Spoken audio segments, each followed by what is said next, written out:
Bonsoir à toutes et à tous. Bienvenue dans votre émission d'analyse de l'actualité en direct du studio C de Corbeau News Centrafrique. Ce soir, l'air est lourd et le ton monte à l'Assemblée nationale, où un certain document de voyage fait des étincelles. Je suis ravie d'accueillir pour nous éclairer Viviane Beltungu, notre fine analyste politique. Bonsoir Viviane. Bonsoir Gisèle. C'est un sujet qui me donne des frissons dans le dos, tant la situation est tendue. Et c'est un plaisir d'être avec toi pour démêler ce sac de nœuds administratifs et politiques. Un sac de nœuds, c'est le mot. On parle du passeport diplomatique de l'opposant Anissé Georges Dologuélé. Apparemment, ça s'est transformé en un échange très âpre ce mardi 4 août à l'Assemblée nationale. Que s'est-il passé exactement? Absolument Gisèle. Le responsable de l'URCA, Anissé Georges Dologuélé, a tout bonnement quitté une réunion cruciale. La raison ? On lui a demandé l'impensable, présenter des excuses pour retrouver une citoyenneté qu'il n'a, de fait, jamais abandonnée. C'est une situation incroyable. On parle d'un dialogue très tendu avec le premier vice-président de l'Assemblée nationale, Jean Symphorien Mapenzi. Des excuses pour une nationalité, c'est une exigence pour le moins particulière. Explique-nous un peu l'historique de cette histoire, Viviane, parce que cela semble bien plus complexe qu'une simple formalité administrative. Pour bien saisir l'ampleur du problème, il faut remonter un peu. Le président de l'Assemblée nationale, Simplice Mathieu Sarandji, avait pourtant œuvré pour que Dologuélé obtienne sans délai son passeport diplomatique. C'est un droit pour tout député. Sur cette assurance, Dologuélé s'était rendu le 31 juillet au service d'immigration pour la photo réglementaire. Une étape qui semblait purement technique. Et c'est là que les choses se sont compliquées, j'imagine ? C'est exactement ça, Gisèle. Contre toute attente, après cette simple photo, tout a été mis sur pause. Le ministre de l'Intérieur, Bienvenu Zokoué, s'est déplacé en personne pour stopper la procédure. Et, tenez-vous bien, il a clairement indiqué que seul le dictateur Faustin-Archange Touadéra pourrait débloquer le dossier à condition d'une demande écrite de l'intéressé. C'est incroyable, donc. Un simple document administratif qui devrait être une formalité se change en levier de pouvoir. On a là une pression politique directe de l'empereur Faustin ? Sans l'ombre d'un doute, Gisèle. Tout le monde le sait. Ce blocage est l'œuvre directe de l'empereur Touadéra. C'est lui qui a mis un coup d'arrêt à ce dossier et qui a posé la condition. Un passeport, qui relève normalement d'une procédure courante, est ainsi devenu un instrument de contrôle politique géré directement depuis le palais impérial. Une lettre d'humiliation, Viviane, c'est fort comme expression. Alors, quelle est cette condition exigée par l'empereur Faustin-Archange Touadéra ?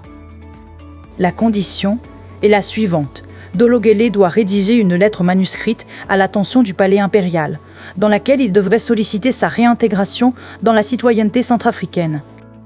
Le hic, Gisèle, c'est qu'aucun texte légal, aucun décret n'a jamais déchu le député de sa nationalité. Mais il avait renoncé à sa nationalité française, si je me souviens bien, pour se conformer à la Constitution. C'est absurde de lui demander de réintégrer quelque chose qu'il n'a jamais perdu. C'est tout à fait ça, Gisèle. Il est essentiel de rappeler que Dologuélé avait en effet renoncé à sa nationalité française pour être en conformité avec la nouvelle constitution centrafricaine. Le Conseil constitutionnel avait d'ailleurs validé son dossier en toute légalité pour les élections de 2025. Il est un député centrafricain en plein droit.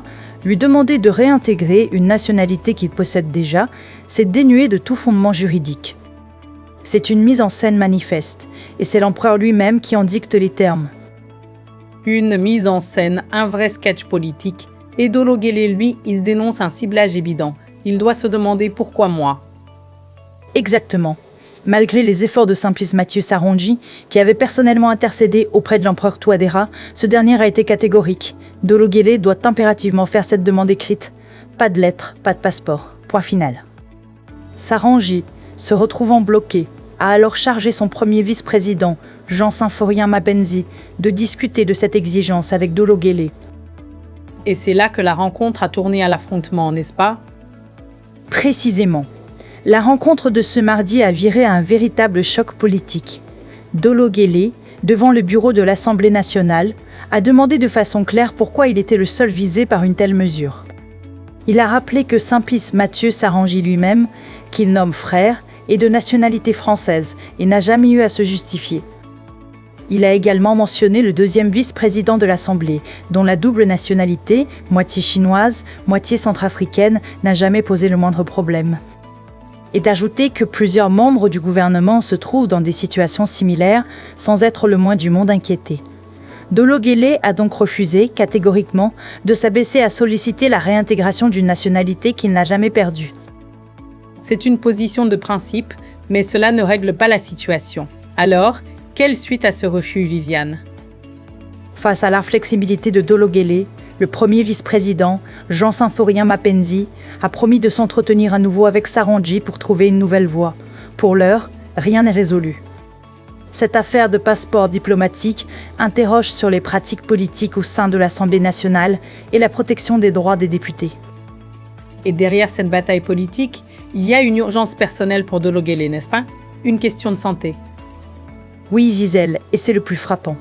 Au-delà des enjeux politiques, il y a une réalité humaine pressante. Anissé Dologuélé doit impérativement se rendre en France pour des examens médicaux urgents. De plus, il doit aller soutenir son épouse, qui est elle aussi malade. C'est une situation qui va bien au-delà de la politique et touche à l'humain. C'est une histoire qui montre à quel point les enjeux personnels peuvent être instrumentalisés. Merci beaucoup, Viviane, pour cette analyse précise et incisive. L'article que nous venons de décrypter est signé par votre serviteur Gisèle Moloma. Merci à toi, Gisèle, et merci à nos auditeurs. Pour rappel, vous pouvez toujours nous joindre sur nos numéros WhatsApp et téléphone pour vos commentaires et réactions, le Pro 20 36 75 55 75 55 75 55 ou le Pro 20 36 64 demain d'un. Restez connectés à Corbeau News Centrafrique pour une information libre et engagée. Bonne soirée à tous.